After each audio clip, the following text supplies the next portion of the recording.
I can't believe I got catfished on my first ever date. Ooh. Where do I start with this one? What should I name this? Why does she not go on dates? This is not a joke, this is serious. This is serious, this is real life. I hate dates. I hate them. I hate them, I hate them, I hate them.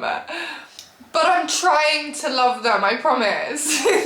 I'm seriously pushing myself far out my comfort zone to start liking dates. Because I only have this youth for so long and I can only have this amount of fun for so long. Dating is just a problem for me. Do I want to be in a long-term relationship? No. Then what's the point of dating? Dating is just getting to know people, and when you get to know people, you get to know what you like. There might be a new trait that I might like, but the dates I have been has been a complete failure. All of them have been a complete failure. I'm going to have to tell you my failed dates. Which one should I start with first? I can't believe I'm basing this off true stories. I'm gonna cry. I'm scared. I've got eyes on me. I think I'm gonna sneeze. Oh no, it was just sealed. When was my first date?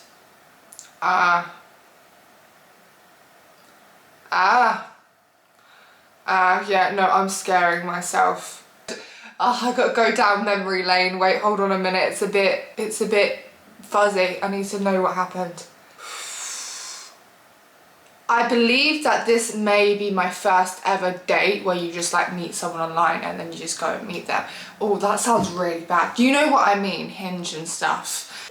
Do your security checks before you meet someone.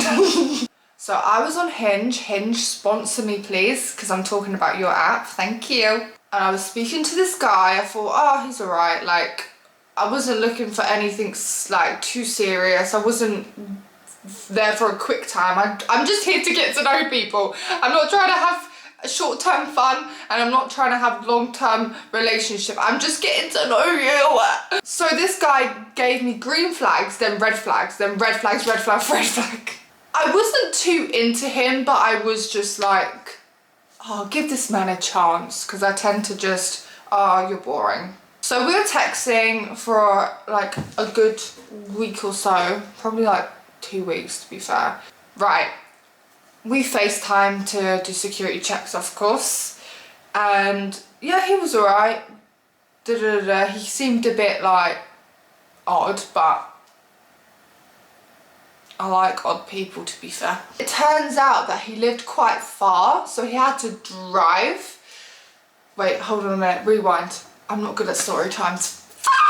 So he lived really far, don't remember where, don't ask me, it was quite a while ago. I think it was like 2022. He lived really far, he said he wanted to come see me. I said, okay, like, what do you want to do? He's like, oh, I'll take you out on a date.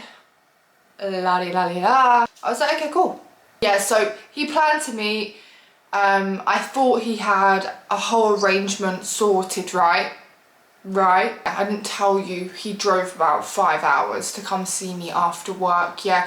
I appreciated that, but with no plan, it made me feel a little bit uneasy. Just a little bit uneasy. He calls me and he says, I'm gonna come see you. I'm like, okay, cool. Let me know when you're an hour away. Send him the address. So he's messaging me like, oh, what places are near you? And I'm thinking, did you not have a look where you want to go? Where I want to go maybe? Where we want to go? Before you made the 5-hour trip? What the hell? But this was just like, ugh. It was already giving me the ick. And I know you could be like, Courtney, this man drove you 5 hours and you're saying he's giving you the ick because he didn't look at the place. Yes! And I'm not gonna lie, his vibe on the phone gave me very much like obsessive already, and that scared me a little bit. And I was just trying to like give this man a chance and be like, okay, like, give this man a chance. You've never really properly been on a date. This man's driving 5 hours. Just go for it. What's the worst that can happen, right? I'm just thinking the worst that could happen is that we just don't vibe. That's it. I've told this man that I'm getting ready, right? So I'm not picking up my phone. He's spam calling me, angry texting me, who are you with? Answer the FaceTime, da da da da. I'm like, hold on a minute. When I grabbed my phone, I was like, hold on a minute now, I'm scared. Like, you're driving 5 hours and you're texting me so angry at me when I'm at home getting ready to, what? That just screamed red flag to me. I was like, yeah, no, I think this probably could be the worst that could happen. But why is this man being obsessive and angry texting me when I'm getting ready at home to meet him? I don't understand. I'm not the one to gaslight or manipulate or try to love bomb or anything like that. It's never gonna work with me. It's never gonna work with me. I know how these games work. I don't need you, I need me. I need me to be good. So that stuff, I look at you and think there's something wrong with you. Quite literally. You can't baby me, sweet talk me, obsess over me and think I'm gonna be like head over heels. I'm not insecure, so that's not gonna work.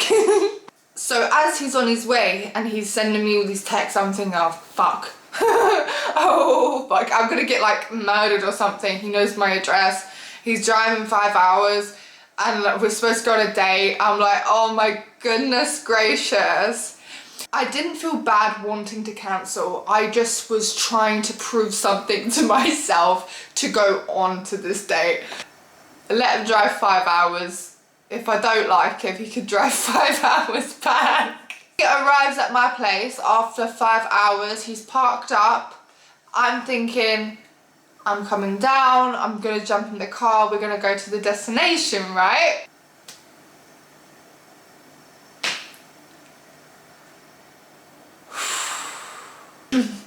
He's now messaged me saying, I'm here, and I'm saying, okay, I'm gonna come down.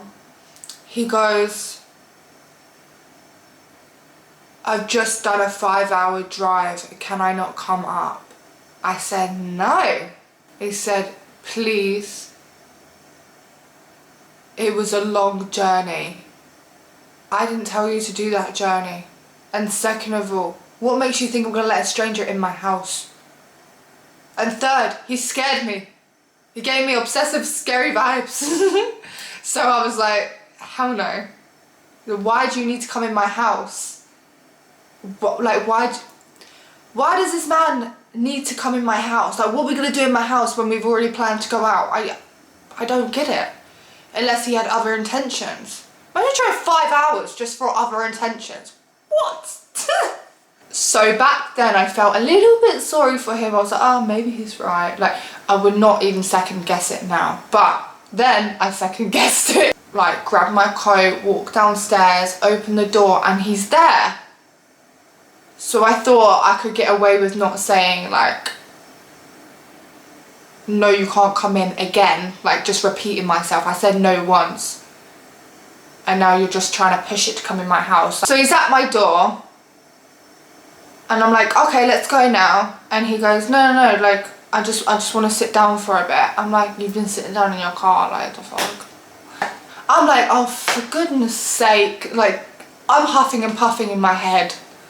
You know, I just want to go. Oh wait, I'm missing the best part. Well, not the best, but the most problematic part of this whole story. I opened the door and he was a catfish. Ah! How did I miss that? How did I forget to make that not the main part of the story? I'm just telling you the story without the whole plot. He was a catfish. I can't make it up. This is a true story. Let me rewind. I came downstairs. I had an apartment at the time, so I had to go downstairs and open the door, right, to the main entrance. I take one look at him. He's a catfish. I'm not even kidding. He looked nothing like the FaceTime. And what made it worse was the personality, and they just didn't collide. Sometimes the personality can save the looks. 100%. If you have a mid-look range, but your personality is like great, your looks are now great. The girls will just get it. But he, personality icky, face icky, posture icky. Like, I was well nervous. I was nervous how to tell this man to get out and go home. I didn't even want to go out on the date anymore.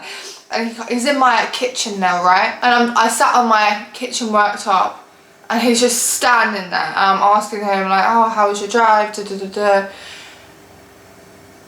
And he's asking me why I didn't pick up the FaceTime, what I was doing. He sat on my bed and he asked for a cuddle. I was in my kitchen and I said no, like, let's go now. He said no, like, let's just have a... I looked at him, I'm not even kidding you, I looked at him and went, okay, let's go now. Like, let's go, like, I want to go now. So we ended up going, right? I'm just looking, I'm like, oh my god, this man laid on my bed, wants a cuddle on my bed, catfished me. And I'm trying my best to really hold it together. Really trying my best to hold it together and not run away. I couldn't even run away either, let's be real, because he knew where I lived. And earlier I said what was the worst that could happen. It just kept getting worse, didn't it? It just kept getting worse and worse and worse. Then we walk to his car. Thinking, oh, I hope he's picked like at least a decent place to eat because I'm hungry. I don't even know which part was worse. It was just all bad. So we get to his car. His car is a Ford Focus. The car, I wasn't judging the car, okay, until I got in it. Inside the car was an absolute mess. I couldn't even move my feet. It was filthy. Another thing that just added on top of it was that he had the radio, right? And he didn't even have Bluetooth. It was like capital FM with the little thing. Listen, it wasn't, I'm not judging the car, I'm not judging the radio, and I'm not just judging because it was dirty, okay? I'm judging at the whole scenario that just layered and layered and layered and layered. I couldn't even move my feet. So, and I say, oh, okay, so where are we going? He said, we're going Pizza Hut. And he's driving now. I'm feeling nauseous. He's put his hand on my thigh. I'm just thinking, oh God, I want to go home. I want to go home. I want to go home. In a stressed way, like, he's a catfish. He's giving red flags after red flags. He's touching me. I don't want to be touched. And on top of that, his car's filthy. He's taking me to Pizza Hut. I was like, yeah, no, I want to go home. I was just like, I hate this. I haven't even gone on the date, and we were on the motorway, and I turned to him. I go, I feel really sick. I need to go home. He goes, can we just not go to it first? I'm like, no, I need to go home now. Sorry, I need to go. And he was like, what, do you want me to drop you back to your house and take you to the hospital? I said, no, I just want to go home. And I couldn't explain to him why, because he just irritated me so much. So I gave him my mum's address. I didn't tell him my door. I just told him to drop me off on the street. I hopped out the car and I legged it out of the car. Like, I ran for my life, and I banged on my mum's door, and she didn't even know I was on this date. And I was like, Mum, let me in, let me in, let me in, let me in. And she was like, why, what's going on? And I said, Mum, I tried to go on a date and it completely failed. He gave me the ick. And he tried to take me here. He welcomed himself in my home. He gave me this vibe, and he keeps messaging me now, like, when am I coming out? And I don't know what to say to him. She started laughing so hard. She was like, cool, why do you put yourself in these situations? And I was like, Mum, I was just trying to date. I was trying to be young. And it just went really wrong, Mum. He's now messaging me like, I'm waiting for you. And he was waiting at the end of the street. And I just was like, oh my God, like, I can't confront him. And I just stopped messaging him, and I said, go home. And he said, I just drove all this way, like, trying to guilt trip me. And I was like, I don't care, you need to go, like, you need to go. Listen, you can't catfish me, be obsessive, show me red flags, take me to Pizza Hut, have a bashed out car with filth everywhere to the point I can't even move, okay? And definitely do not lay on my bed and welcome yourself in my home. No! If that was how dates was gonna go, which was my first impression, I was like, yeah, no, I don't think I could do that again. Because the worst thing that I thought that could happen was literally, it didn't go well. Like, we just didn't vibe. No, I just had layers and layers and layers on what could have been worse. But yeah, that was my story of one of my failed dating experiences. Let me just tell you, I have quite a few failed dating experiences. I've learnt my lesson, okay? I do serious analysis. Like, subscribe, share to your friends, whatever you want to do. And this is raw in my mind. I'm logging off now. I'm really trying to log off now.